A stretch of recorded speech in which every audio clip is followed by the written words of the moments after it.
TV Informativo. Aqui o Vale se vê.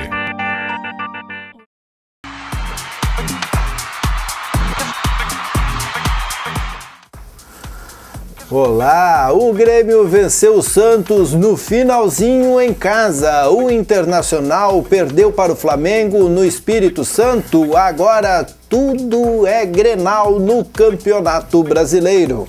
É agora, no Papo de Boleiro.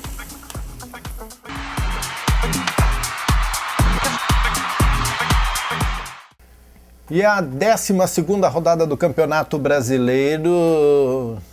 A gangorra funcionou, Diogo Botti? Funcionou. Aqui na Arena, aqui parece que tá lá dentro da Arena. Aqui na Arena o Grêmio ganhou na finaleira, é verdade, do Santos, hein? Depois de estar bem encaminhado, deixou empatar e quase. Jogaço, mas o Grêmio saiu na frente logo cedo, logo aos 2 minutos aí, já tinha vantagem no placar, administrou no primeiro tempo, ampliou, fez o 2-0 e aí o Santos cresceu, até por uma certa acomodação do Grêmio. Deixou empatar aos 37, parecia que o negócio, empatou o jogo, né? Aí o Marcelo Hermes, aos 43 aí, acabou decretando essa vitória importantíssima, que recoloca o Grêmio no G4 do Campeonato Brasileiro. E era a questão da gangorra, assim, até porque alguns jogadores que a gente não esperava muito, o próprio Juliano aí foi finalmente protagonista, né? Um atleta que o Grêmio espera muito, já fala-se até em negociar o jogador, que tem mercado lá no futebol do leste europeu, da Ásia, mas com essa atuação, quem sabe o Juliano possa ganhar um pouco mais de fôlego aí atuando pelo Grêmio. Os 2 primeiros gols ele estava ali envolvido, né? Os 2 primeiros gols até é a questão do Everton, né? Os 2 chutes de fora da área, o goleiro espalma, aí no primeiro gol o Juliano faz, no segundo o Douglas. Parecia replay, né? Assim. E no terceiro gol, sim, ele dá assistência pro Marcelo Hermes fazer o gol na saída do goleiro Vanderlei. Mas é um jogador diferenciado, a gente sabe, até pela passagem dele pelo Internacional, ele subiu muito bem, se revelou muito bem. Aí teve o futebol da Ucrânia, perdeu um pouco de espaço, porque a gente sabe que o brasileiro tem uma dificuldade tremenda para jogar no futebol do leste europeu, acabou voltando pro Grêmio com status, mas agora parece que consegue se firmar. Oscila muito o Juliano, né? Então, mas nessa partida desse meio de semana ele foi protagonista e carregou o Grêmio nas costas. E tem uma vantagem em relação aos outros jogadores que não saíram do Brasil ainda, que é a estrutura física, né, o Diogo? Ele é forte. Sim, ele é muito ágil, né? Apesar de ser um jogador mais troncudo, assim, ele tem muita... É o cara que não vai cair por qualquer coisa e consegue correr. Isso, exatamente. Ele é um jogador de toque muito fácil na bola. A questão, por exemplo, o Douglas é a vantagem em bater na bola, de chute e tudo mais, mas ele tem a questão de proximidade com os atacantes que ele faz muito bem, tanto o Luan quanto o Everton. Ele tem essa questão de centralizar a jogada. E ontem, realmente, na questão, estava presente dentro da área e tal, e participando efetivamente do ataque gremista. Então vamos ver esses 3 gols, Everton, Juliano e Marcelo Hermes, que salvaram o... Primeiro gol foi do próprio Juliano, o segundo foi do Douglas e o Marcelo Hermes. O Everton participou dos 2 com chute fora da área, exatamente. Eu gostei do Everton. 5 gols, né? 5 jogaço. Os 3 do Grêmio, os 2 do Santos também, que o Santos quase, né? Mas quase não ganha jogo. Não ganha. Vamos ver os gols.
Passado esse jogo, Diogo Botti, o Grêmio se prepara para o Grenal. E o que vai acontecer no tricolor em Só relação ao atualizando, Grenal? antes dos jogos de hoje à noite, tem 3 jogos nessa quinta-feira, o Grêmio chegou a ser vice-líder, mas com a vitória do Corinthians o Grêmio caiu para terceiro aí, ultrapassando o Internacional na tabela.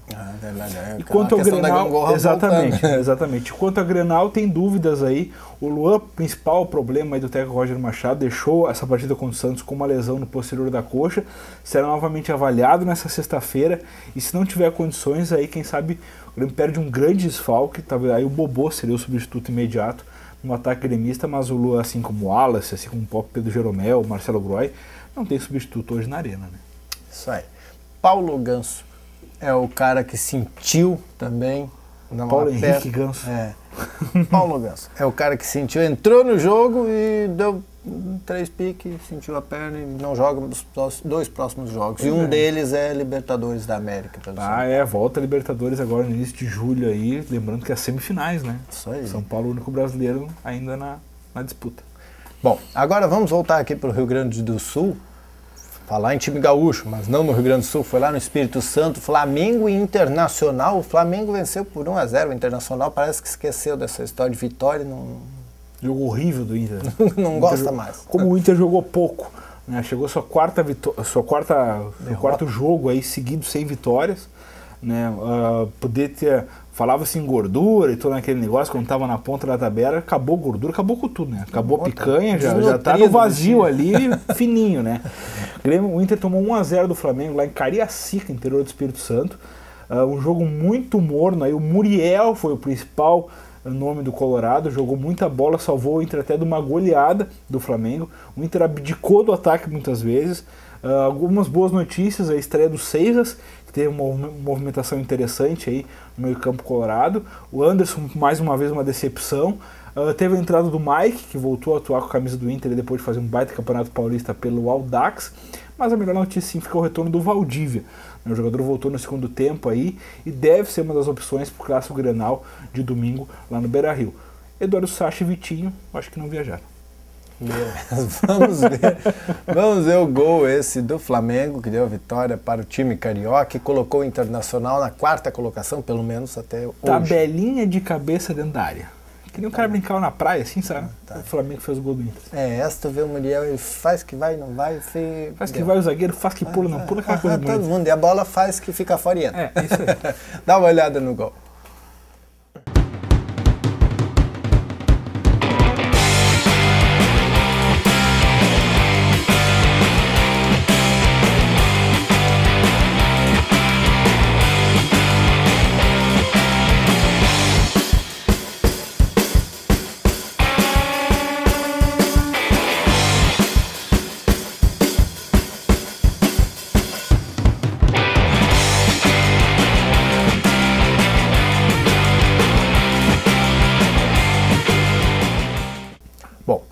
Já falamos de como o Grêmio vai para o Grenal, vamos falar agora de como o Internacional vai para esse Grenal. Pois é, o Inter tem essa questão segue seu Danilo Fernandes, o goleiro, ele também segue em avaliação aí, mas sua participação é praticamente incerta aí no Clássico, deve ter a manutenção do Muriel. O Valdívia é essa incógnita, talvez seja novamente opção para o segundo tempo, para estar entrando. O Seixas deve ter uma sequência, deve normalmente ser titular. O Inter eu acho que deve ter um pouco mais de falta de gana aí. Eu acho que o Inter precisa, de repente, reconquistar aquela questão de ordem tática e técnica que o Inter vinha tendo com o Argel, que vinha conquistando as vitórias. O Inter abdicou do modo de jogar e vem sofrendo isso nos jogos, não resta dúvida. São algumas derrotas aí marcantes, a do Botafogo principalmente jogando no Beira-Rio. Essa questão do Flamengo já era de se esperar, até porque o Flamengo é jogo de time grande, assim, né? Clássico, então, tanto um quanto o outro que vencesse não seria nada de extraordinário, mas da forma como o Inter perdeu lá em Cariacica, que preocupa, né? Ainda mais numa semana onde tem o Clássico Grenal, que o Grêmio vem embalado com essa grande vitória sobre o Santos. Muito bem. Os outros resultados da quarta-feira à noite, Diogo. Vamos lá, então. A gente tem a vitória do Vitória de 3-2 sobre o Sport, de virada, lá na Bahia. O Grêmio também fez 3-2 no Santos. O Curitiba venceu o Clássico Paranaense por 1-0 sobre o Atlético Paranaense. Vitória do Flamengo sobre o Inter por 1-0. A Chapecoense de virada fez 3-2 no Cruzeiro. O São Paulo bateu o Fluminense no Morumbi por 2-1. E o América Mineiro perdeu em casa para o Corinthians por 2-0. Nessa noite, agora, daqui a pouco, 19h30, tem Palmeiras e Figueirense. Palmeiras podendo abrir, hein, na classificação, na liderança, mesmo horário para Santa Cruz e Ponte Preta, e o Atlético Mineiro recebe o Botafogo às 21 horas. O Coritiba, que foi buscar no mercado internacional também nomes e trouxe um turco, Diogo. Um turco, camisa 10 do Coritiba. Pensa, né? Foi o destaque do jogo. Essa é a questão aí, jogadores. É um mercado que às vezes não é muito procurado, né? Mas fica aquela questão, o futebol brasileiro sempre busca no futebol sul-americano, né? Mas até pelo preço de alguns atletas aí, tá valendo a pena até buscar. A gente já viu africano jogar na tela do Pagrenal aqui, mas realmente o jogador turco eu nunca tinha visto ainda no futebol brasileiro, acho que é o primeiro. É isso aí, pelo visto deu certo lá no Coritiba. Curitiba que sempre inova, assim, tem umas coisas que só o Curitiba pensa e quando vê. O Curitiba já teve croata, lembra aquela vez? Aí o Vitória contratou o Petkovic, que era, aí jogou e tal, um tempo, o Guslav, esses caras aí, mas. É por isso que cai toda hora. E nós vamos voltar na sexta-feira para falar para fazer um balanção deste Grenal e também para falar desses resultados de hoje, como ficou a classificação do Campeonato Brasileiro depois da 12ª rodada, passadas 12 rodadas já do Campeonato Nacional. Quem se atravessou no meio da dupla Grenal com essa rodada de meia semana foi o Corinthians, né? Assumiu a vice-liderança aí com 22 pontos. Palmeiras, Corinthians, Grêmio e Internacional. Ainda são 2 gaúchos, 2 paulistas. Tá. O São Paulo vem na sequência. Assombrando os gaúchos.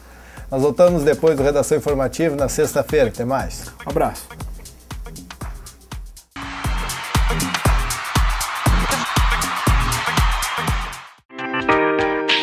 TV Informativo. Aqui o Vale se vê.